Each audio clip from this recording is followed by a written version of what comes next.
I made a chronal accelerator. I'm sure I can do this.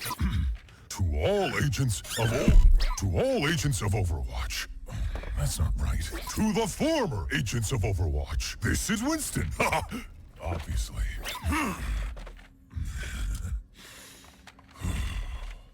There used to be a game out there like no other. A game you could play with your friends and either play for hours without even looking up from your screen, or a game that would make you smash that same screen. Today, I tell you the story of Overwatch.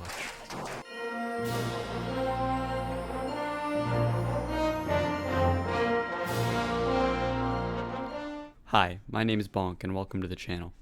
I make video essays on some of your favorite games and characters. Overwatch was the first game I ever played on my PS4 when I was just 12 years old, and it gave me and others so many great memories and friends. November 7th, 2014, at a little event called BlizzCon, a man would take the stage and announce an all-new hero shooter like nothing we've ever seen before. This game would be known as Overwatch, and the excitement could be felt in the crowd that day, with smiles plastered across the faces of hundreds as the first cinematic played on screen. This cinematic captured perfectly what Overwatch's universe felt like, and the colorful and deeply written characters that encompassed it. All the community could do now is build hype like Jenga and wait, because even the beta was very exclusive and only given to a select few. This could have been seen as a mistake, because not even the top social stars were getting the game. But in the end, all it did was build intrigue as to what this game was.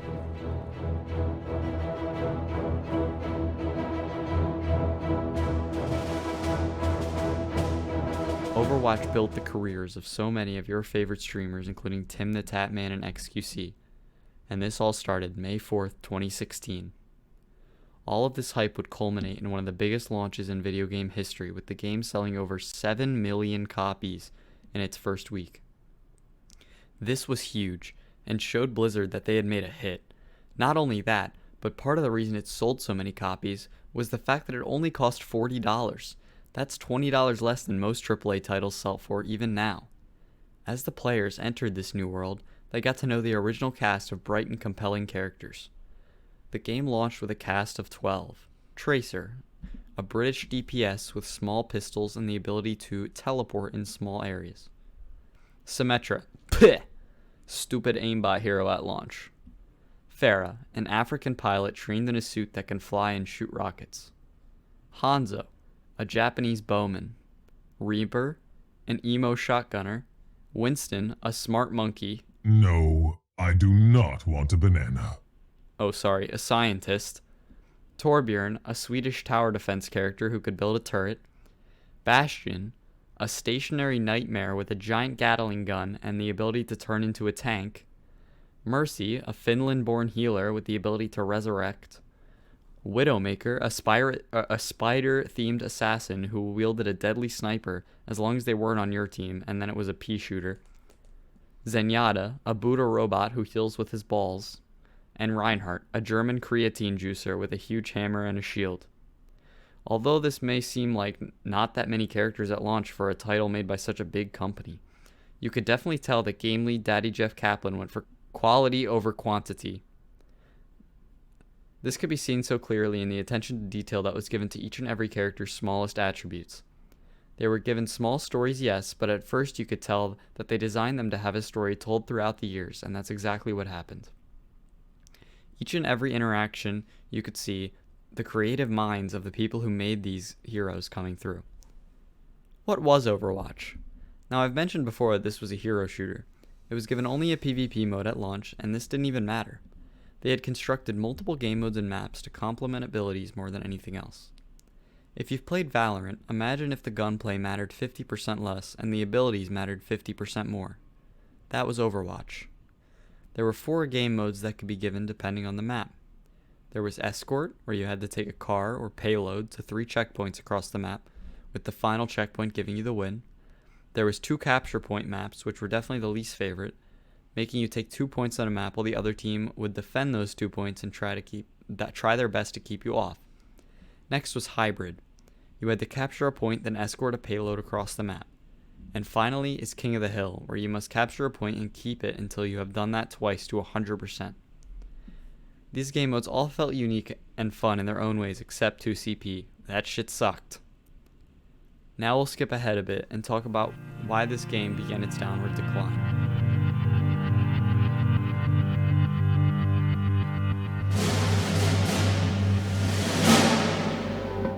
Although being loved by many in the community, they began to realize that the new things being added, like the new heroes, were hurting the game more than helping it.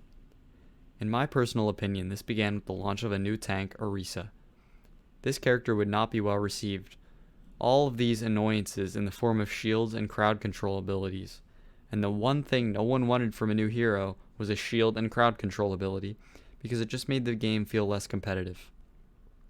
Then came the devil incarnate herself, and the Swedish woman who would single-handedly curb stomp this game and its competitive nature.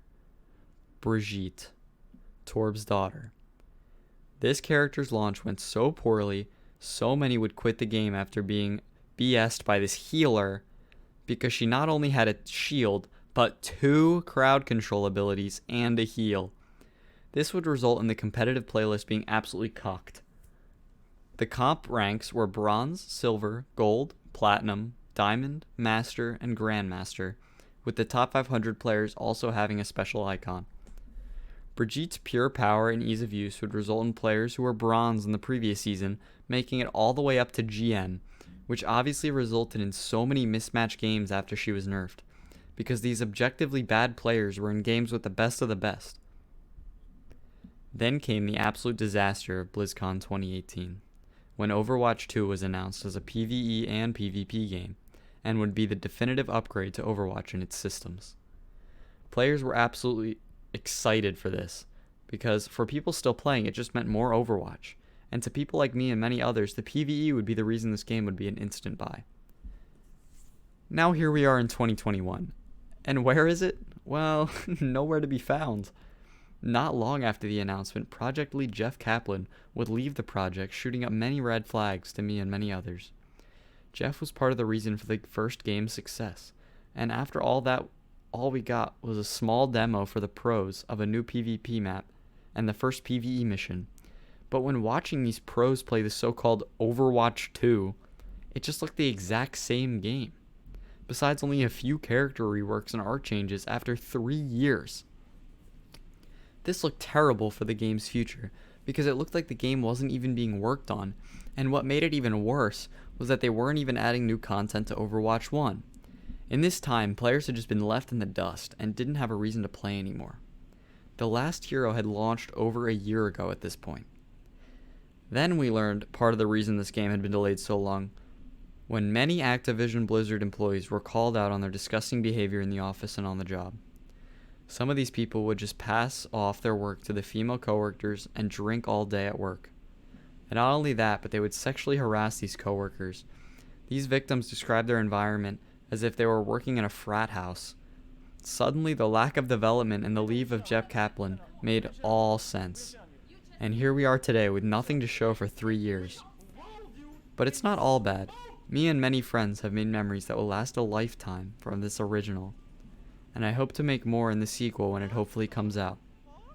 With that being said, I have been Bonk, and I hope you all enjoyed. Thank you for watching. What just happened, dog? Don't worry, the carry's here. When I say the carry, I mean me. Holy shit! Ah! But that killed us behind a wall! Yeah, I don't understand how I died to that. How? Unlucky. Just wait 10 seconds and not do anything. That I think is the best response to it, but they're going to have to deal with it at some point in time, likely going to be holding it. It seems like their top priority is to deal with this squad that you've got rotated up here, train, trying to figure out how to get up there. There you go, big boy. That's a nice lead. Oh no! I have rush. You have what? Yeah, brush. What? Use brush. Whoa,